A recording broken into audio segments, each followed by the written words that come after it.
Welcome at me academy. हम लोग class 12 के मैथमेटिक्स को कवर कर रहे थे।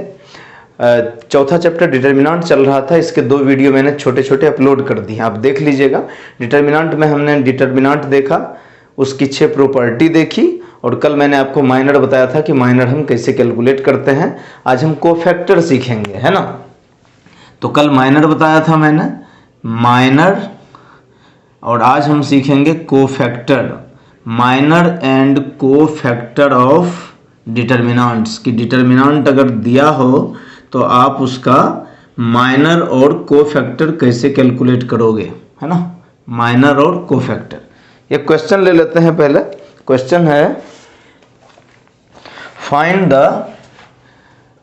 है find minor and cofactor, find minor and cofactor of determinant given है, ऑफ डिटर्मिनेंट 1 -2 4 3। ठीक है, ये डिटर्मिनेंट गिवन है, आपको इसका माइनर और कोफैक्टर निकालना है। कल मैंने बताया था कि माइनर को हम m से रिप्रेजेंट करते हैं, MIJ। I मतलब नंबर ऑफ रो, J मतलब नंबर ऑफ कॉलम। अगर इसका लोकेशन बताइए तो इस डिटर्मिनेंट को कैसे लिखा जा सकता है। ये फर्स्ट रो और फर्स्ट कॉलम का मेंबर है, तो इसको A11 लिख सकते हैं, 11 I1 और J1, first row first column. -2 को क्या लिख सकते हैं, फर्स्ट रो सेकेंड कॉलम। 4 को क्या लिख सकते हैं, सेकेंड रो फर्स्ट कॉलम, यानी कि 21, और इसको 22 लिख सकते हैं ना। अब आपको माइनर चाहिए, इसका मतलब इस चारों एलिमेंट का माइनर चाहिए। तो M11 लिखने का मतलब IJ की जगह 11, फर्स्ट रो फर्स्ट कॉलम का जो एलिमेंट है, तो माइनर का मतलब ये हुआ M11 का माइनर ऑफ किसका, A11। तो मैंने आपको बताया था कि जिसका माइनर चाहिए, किसका माइनर चाहिए, A11 का। तो जिसका माइनर चाहिए वो जिस रो में है वो रो डिलीट, वो कॉलम डिलीट। क्या बचा, A22 बताइए क्या है, 3 है। तो आंसर क्या हो गया इसका, 3। हमको M12 निकालना है, यानी कि माइनर ऑफ एलिमेंट 12 ये एलिमेंट है। ये फर्स्ट रो में है तो first row delete, second column में है सेकंड कॉलम डिलीट। क्या बचा, A21 की जगह 4 है, तो आंसर 4 है। हमको चाहिए M21, यानी कि हमको चाहिए माइनर ऑफ एलिमेंट A21। तो A21 सेकेंड रो में है तो second row delete, first column delete, ये डिलीट A12 बचा, A12 की जगह -2, तो आंसर इज -2। M22 हमको चाहिए माइनर ऑफ एलिमेंट A22। बताइए, A22 सेकेंड रो में है और सेकेंड कॉलम में है, तो ये रो ये कॉलम डिलीट, A11 आंसर 1 है। तो अगर हम इस माइनर को डिटर्मिनेंट के फॉर्म में लिखें तो हमको MIJ लिखना होगा। और कैसे लिखना होगा sir, M11 M12 M21 M22, और कितना होगा ये, M11 कितना निकाला हमने, 3, M12 कितना निकाला, 4, M21 कितना निकाला, -2, M22 कितना निकाला, 1। So this is the minor of determinant. ये डिटर्मिनेंट है, इसका माइनर इस तरह से निकलेगा, सीधी बात। जिस एलिमेंट का डिटर्मिनेंट के जिस एलिमेंट का माइनर चाहिए वो जिस रो में है जिस कॉलम में है उसको डिलीट कर दीजिए, जो बचा वही है। क्या समझ आया। अब हमको कोफैक्टर भी तो निकालना है, माइनर तो निकल गया सर, कोफैक्टर कैसे निकलेगा। तो कोफैक्टर को, माइनर को MIJ के फॉर्म में और कोफैक्टर को कैपिटल IJ के फॉर्म में हम लिखते हैं। तो कोफैक्टर कैसे कैलकुलेट करेंगे, कोफैक्टर निकालने का बहुत अच्छा तरीका है, AIJ इक्वल टू -1 पे power I + J into MIJ। इसका मतलब है कि जब हमको कोफैक्टर, इसका मतलब ये क्या है, यह है कोफैक्टर, दिस इज कोफैक्टर। जब भी हमको कोफैक्टर निकालना हो तो याद रखिए कि हमको माइनर निकालना ही होगा। ये तो अलग बात है कि आपको यहाँ माइनर कोफैक्टर बोला था तो आपने पहले माइनर कैलकुलेट कर लिया। अगर डायरेक्ट कोफैक्टर बोलता निकालना तब भी हमको माइनर निकालना ही पड़ता, क्योंकि बिना माइनर के कोफैक्टर तो निकलेगा ही नहीं। समझ आ गया? तो माइनर तो होगा, जिस एलिमेंट का आपको कोफैक्टर चाहिए उस एलिमेंट का माइनर तो पता होना चाहिए अपने को, बस साइन आ जाएगा -1 पे power I J, I plus J, I is number of row, J is number of column. यानी कि हमको अगर चाहिए A11 कोफैक्टर की बात कर रहा हूं, A11 first row first column, इसका मतलब हमको क्या चाहिए, हमको चाहिए कोफैक्टर ऑफ M11। ये जो माइनर है इसका हमको कोफैक्टर चाहिए, तो क्या लिखेंगे, -1 पे पावर आई प्लस जे, आई की भी वैल्यू 1, जे की भी वैल्यू 1 और M11। बताइए फटाफट कितना हो जाएगा, -1 के पावर 1 + 1 2, तो -1 का स्क्वायर करोगे तो +1, इसका मतलब M11 ही आंसर हो जाएगा, यानी कि 3। तो इस माइनर का कोफैक्टर कितना, 3। A12 निकालिए, इसका मतलब क्या हुआ, इसका मतलब हुआ सर कोफैक्टर ऑफ M12। या आप ये भी लिख सकते हैं किसका कोफैक्टर, फर्स्ट एलिमेंट का, यानी कि A11 का, किसका, A12 का, है ना, क्योंकि हम लोग माइनर और कोफैक्टर डिटर्मिनेंट का निकालते हैं, तो ये ज़्यादा ठीक है बोलना कि डिटर्मिनेंट का कोफैक्टर बताइए। तो 1 2 का क्या करेंगे, इसका -1 पे पावर 1 + 2 आई जे, -1 पे पावर आई प्लस जे, तो आई की जगह 1 है, जे की जगह 2 है, 1 + 2 और M12, -1 पे पावर 1 2 3, -1 पे पावर 3, -1 पे पावर 3 माइनस बाहर आएगा, so the answer is minus, और M12 निकला है 4, तो आंसर हो गया -4। इसी तरीके से A21 निकालिए, क्या निकाल रहे हैं हम, कैपिटल ए का मतलब सर कोफैक्टर, यानी कि अपने को चाहिए कोफैक्टर ऑफ A21, -1 पे पावर 2 + 1 और साथ में इसी एलिमेंट का माइनर, तो M21 आया -2, -1 पे पावर 2 1 3, -1 पे पावर 3 माइनस बाहर आएगा और ये -2, आंसर इज 2। हमको A22 भी चाहिए, इसका मतलब कोफैक्टर ऑफ हमको चाहिए एलिमेंट A22, -1 पे पावर 2 + 2 M22, -1 पे पावर 2 + 2 4, -1 पे पावर इवन, माइनस पर पावर इवन हो तो वो प्लस हो जाता है, सीधी बात। तो M22 की वैल्यू कितनी आई थी, 1, तो आंसर 1। अब आप इस कोफैक्टर, आपने इस माइनर का मैट्रिक्स, तो माइनर का डिटर्मिनेंट तो लिख दिया, ये रहा।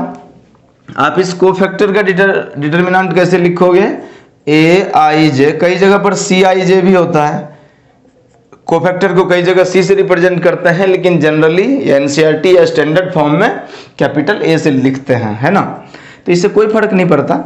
तो A11 बताइए, A11 कितना सर 3, A12 कितना -4, A21 कितना 2 और A22 कितना 1। So this is the cofactor of this determinant 1 -2 4 and 3। तो ये माइनर निकल गया और ये कोफैक्टर निकला, समझ गए। तो माइनर कैसे निकलता है, एलिमेंट जिस रो जिस कॉलम में है उसको डिलीट कर दीजिए, जो बचा वही माइनर है। कोफैक्टर कैसे निकलता है, तो माइनर आपको पता होना चाहिए, बस उस पर साइन लग जाता है, जिस रो और कॉलम में है उतना पावर ऊपर में ऐड कर दीजिए, ठीक है। So this is the minor and cofactor, आपको समझ में आया होगा। इसको थोड़ा सा इरेज करिए फटाफट। अब नेक्स्ट क्वेश्चन कर लेते हैं इस पर। सर ये तो आपने बताया 2/2 मैट्रिक्स में, 3/3 में क्या होगा सर, 3/3 में भी कुछ नहीं होगा, बता दें क्या। चलिए एक क्वेश्चन 3/3 में डिटर्मिनेंट का कर लेते हैं। 3/3 का अगर डिटर्मिनेंट हो, 3 रो और 3 कॉलम हो, तब आप माइनर और कोफैक्टर कैसे कैलकुलेट करोगे। कल मैंने ABCDEF करके बताया था आपको कि हम कैसे कैलकुलेट करते हैं, है ना। तो आज क्वेश्चन कर लेते हैं, न्यूमेरिकल वैल्यू ले लेते हैं उसकी जगह, क्या फर्क पड़ता है ना। थोड़ा सा बोर्ड साफ कर दें उससे पहले, फिर आपको क्लियर विजिबिलिटी अच्छी होगी। लाइट कम आ रहा होगा थोड़ा, मान रहा हूं मैं ये बात। चलिए क्वेश्चन है 3/3 का, है ना। चलिए कोई डिटर्मिनेंट गिवन है A, वैल्यू दे रखी है सर 1 2 3 4 5 6 7 8 9। ये देख लो, ये तो कोई वैल्यू ही नहीं हुई हमको क्या चाहिए, अपने को चाहिए माइनर और कोफैक्टर। कैसे कैलकुलेट करेंगे माइनर और कोफैक्टर? सर माइनर के लिए तो m लिखना होगा। इससे पहले इसका लोकेशन बताइए, 1 कहाँ पर है? फर्स्ट रो फर्स्ट कॉलम में, तो इसको A11 लिखा जा सकता है, लिखा जा सकता है। विजिबल है ना भाई? देखो एक बार, विजिबल है, ठीक है। A11 ये कहाँ है? फर्स्ट रो सेकंड कॉलम, तो इसको A12, इसको A13। ये सेकंड रो फर्स्ट कॉलम है, A21, A22, A23। ये थर्ड रो है तो A31, A32, A33 ऐसे लिखा जा सकता है। तो ये हो गया डिटर्मिनेंट का लोकेशन। ये मैंने नंबर ऐसे एलिमेंट के फॉर्म में लिख दिया, लोकेशन पता चल गया आपको। अब आपको क्या चाहिए? माइनर 1 1। किसका माइनर भैया? Sir minor of element A11।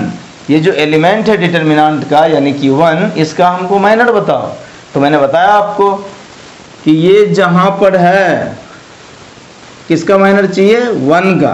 A11 की जगह 1 है, तो ये जिस रो में है वो रो डिलीट, जिस कॉलम में है वो कॉलम डिलीट। तो बचा क्या सर? बचा 5 6 8 9, 5 6 8 9 बचा। डिटर्मिनेंट सॉल्व करने आता होगा। ये प्रिंसिपल डायगोनल है 5 × 9 45 माइनस 8 6 जा 48 -3 आया, ठीक है। अब हमको चाहिए M12, हमको चाहिए माइनर ऑफ एलिमेंट 1 2, यही चाहिए ना 1 2। तो 1 2 कहाँ पर है? ये रहा, 2 है 1 2। तो जिसका माइनर चाहिए वो जिस रो में है, first row delete, second column में सेकंड कॉलम डिलीट। तो ये डिलीट, क्या बचा? 4 6 7 9 4 6 7 9। कैसे सॉल्व करोगे? प्रिंसिपल डायगोनल को मल्टीप्लाई करिए, 4 9 जा 36 माइनस 7 6 जा 42। कितना आया भैया? -6, ठीक है। हमको चाहिए M13। M13 का मतलब हो गया माइनर ऑफ एलिमेंट 1 3, है ना। 1 3 कहाँ पर है? 3 पर है, तो 3 इस फर्स्ट रो में है, थर्ड कॉलम में है। तो क्या हो गया? ये फर्स्ट रो और थर्ड कॉलम डिलीट, क्या बचा? 4 5 7 8। क्या बचा? 4 5 7 8। ये दोनों मल्टीप्लाई होगा, प्रिंसिपल डायगोनल है, तो 4 8 जा 32, 7 5 जा 35, आंसर इज -3। क्लियर है? तो जैसे मैंने फर्स्ट रो के तीनों एलिमेंट का निकाला, ऐसे ही आप इसका और इसका भी निकाल लोगे। इजी है? बता दें क्या सर? बताइए, चलो बता देते हैं फटफट। M21 का क्या मतलब? M21 मतलब माइनर ऑफ एलिमेंट A21 यानी कि 4 का। तो 4 सेकेंड रो में है और फर्स्ट कॉलम में है, तो second row first column delete. क्या बचा? 2 3 8 9। मैं डायरेक्ट लिख दे रहा हूं 2 3 8 9। इसको सॉल्व करोगे, प्रिंसिपल डायगोनल 2 9 जा 18 माइनस 3 8 जा 24, आंसर इज -6, ठीक है। हमको M22 चाहिए। M22 मतलब माइनर ऑफ एलिमेंट A22, तो ये बीच वाला है यानी कि 5। तो 5 सेकेंड रो में है, सेकेंड कॉलम में है, सेकेंड रो सेकेंड कॉलम गया, ये और ये गया, क्या बचा? 1 3 7 9। क्या बचा? 1 3 7 9। प्रिंसिपल डायगोनल को मल्टीप्लाई करिए, 1 9 9 7 3 जा 21। 9 में से 21 जाएगा, कितना बचेगा? 12, -12 बचेगा, देख लीजिए, ठीक है। तो क्या हो गया? M23 कैलकुलेट करना हो तो M23 यानी कि माइनर ऑफ एलिमेंट A23 मतलब 6। तो 6 सेकेंड रो में है, third column, second row delete, third column delete, second row third column. क्या बचा? 1 2 7 8 बचा, 1 2 7 8। सॉल्व करो, ये प्रिंसिपल डायगोनल 1 × 8 8, 2 7 जा 14, आंसर इज -6। समझ गए? यानी कि फर्स्ट रो और फर्स्ट कॉलम का हमको माइनर मिल गया। अब अपने को क्या चाहिए? अपने को चाहिए थर्ड रो का माइनर, यानी कि हमको चाहिए M31। यानी कि माइनर ऑफ एलिमेंट A31 यानी कि 7 थर्ड रो में है और फर्स्ट कॉलम, तो third row delete, first column delete, क्या बचा 2 3 5 6। सॉल्व करो प्रिंसिपल डायगोनल, क्या हो जाएगा 2 6 जा 12 माइनस 5 3 जा 15, आंसर -3। इसी तरीके से M32 कैलकुलेट करिए। 32 का मतलब माइनर ऑफ एलिमेंट A32 यानी कि 8 का माइनर क्या होगा, ये थर्ड रो में है, ये डिलीट, सेकंड कॉलम में है, ये डिलीट, तो ये और ये डिलीट, क्या बचा 1 3 4 6। प्रिंसिपल डायगोनल 1 इंटू 6 6, 4 3 जा 12, answer -6। M33 minor of element A33 यानी कि 9 का हमको माइनर चाहिए, तो ये थर्ड रो में है और third column, third row third column खत्म, 1 2 4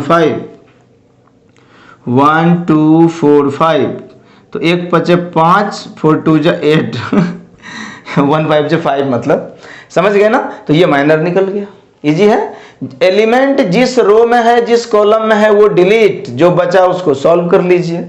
तो अगर आप इस पूरे को अगर माइनर के फॉर्म में, इस माइनर को डिटर्मिनेंट के फॉर्म में लिखना चाहेंगे तो क्या लिखेंगे, M11 की वैल्यू सर -3, M12 -6, M13 -3, ठीक है 13 -3। सेकेंड बताइए M21 -6, M22 -12, M23 -6, M31 -3, M32 -6, M33 -3, ये बन गया माइनर का डिटर्मिनेंट, ठीक है। अब ये तो मैंने पूरा सॉल्व कर दिया। मान लीजिए आपको सीधे पूछता कि सेकेंड रो का थर्ड एलिमेंट का माइनर बताइए, यानी कि आपसे डायरेक्ट पूछता माइनर बताइए किसका, सेकेंड रो के थर्ड एलिमेंट। 2 मतलब सेकेंड रो और 3 मतलब कॉलम, थर्ड कॉलम। तो इसका अगर आपको पूछता कि माइनर बताओ, तो आप सीधा इतना सॉल्व करने की जरूरत नहीं है, सीधा इस एलिमेंट का पूछता A23। तो ये कौन से एलिमेंट, कौन से रो में, फर्स्ट सेकेंड रो और थर्ड कॉलम। तो सेकेंड रो खत्म, थर्ड कॉलम खत्म, क्या बचा 1 2 7 8, सीधा 1 2 7 8 लिखते और प्रिंसिपल डायगोनल 1 इंटू 8 माइनस 7 2 जा 14, आंसर मेरा डायरेक्ट -6 होता। देखिए हमने यहाँ निकाला भी होगा M23 -6, है ना। तो इतना करने का जरूरत नहीं होता अगर कोई एक एलिमेंट का पूछता तो इजी है। ये तो सर निकल गया, लेकिन हमको चाहिए अब कोफैक्टर, और कोफैक्टर को सर हम कैपिटल A से लिखते हैं, और कैपिटल AI होता है -1 पे power I plus J into minor के बिना तो कोफैक्टर होता ही नहीं। यानी कि जितने 9 एलिमेंट है, ये जो 9 एलिमेंट है, इसका माइनर तो निकाल लिया मैंने, ये रहा। अब हमको क्या चाहिए सर, इसका कोफैक्टर। तो कोफैक्टर आपको पता ही है कि इसी तरीके से A11 निकालेंगे तो -1 पे पावर 1 + 1 2, और M11 -1 पे पावर 2 यानी कि प्लस, M11 की वैल्यू -3 यानी कि -3 हो गया। इस तरीके से हम कोफैक्टर भी कैलकुलेट करेंगे। समझ गए बात? तो आपको समझ में आया होगा, ठीक है। चलिए, तो इस तरह से हम कोफैक्टर का मैट्रिक्स भी तैयार कर लेंगे, ठीक है, डिटर्मिनेंट तैयार कर लेंगे। तो माइनर का भी डिटर्मिनेंट आएगा, कोफैक्टर का भी डिटर्मिनेंट आएगा, ठीक है। अब कोफैक्टर जब निकल जाएगा तो आप ये पूछ सकते हैं कि सर इसका यूज कहाँ है, ऐसे ही तो नहीं मजे मजे में निकाले, नहीं बिल्कुल नहीं। जब सीख रहे हैं तो जरूर कोई बात है ना। क्वेश्चन को सॉल्व करने के लिए ये जो है ये सब चीजें काम आएंगी, ये सब एलिमेंट है क्वेश्चन के। तो जब भी क्वेश्चन आएगा तो इन सब चीज को हम यूज कैसे करेंगे, तो इसके बाद हमको सीखना है एडजॉइंट ऑफ मैट्रिक्स। क्या सीखना है? एडजॉइंट ऑफ, मान लीजिए कोई डिटर्मिनेंट ए दिया है, तो अब हमको एडजॉइंट ऑफ ए निकालना है, इस डिटर्मिनेंट का एडजॉइंट निकालना है। और एडजॉइंट क्या होता है? ये होता है सर, ये जो आपने कोफैक्टर निकाला है ना, तो इस कोफैक्टर का जो डिटर्मिनेंट बनेगा उसका ट्रांसपोज ले लीजिए सीधा, या एडजॉइंट, ये जो कोफैक्टर बनेगा इस कोफैक्टर का मैट्रिक्स ले लीजिए और इसका ट्रांसपोज कर दीजिए, सारे रो को कॉलम में या सारे कॉलम को रो में बदल दीजिए, इससे एडजॉइंट ऑफ ए आएगा, ठीक है। अब एडजॉइंट ऑफ ए क्यों आएगा सर? क्योंकि एडजॉइंट ऑफ ए की मदद से हम ए इनवर्स कोई भी डिटर्मिनेंट दिया है, मैट्रिक्स दिया है, तो हम उसका इन्वर्स कैलकुलेट कर सकते हैं, इन्वर्टिबल मैट्रिक्स कैलकुलेट कर सकते हैं। समझ गए? तो कल हम एडजॉइंट के बारे में बात करेंगे। उम्मीद है आपको ठीक लगा होगा। चलिए, थैंक यू सो मच।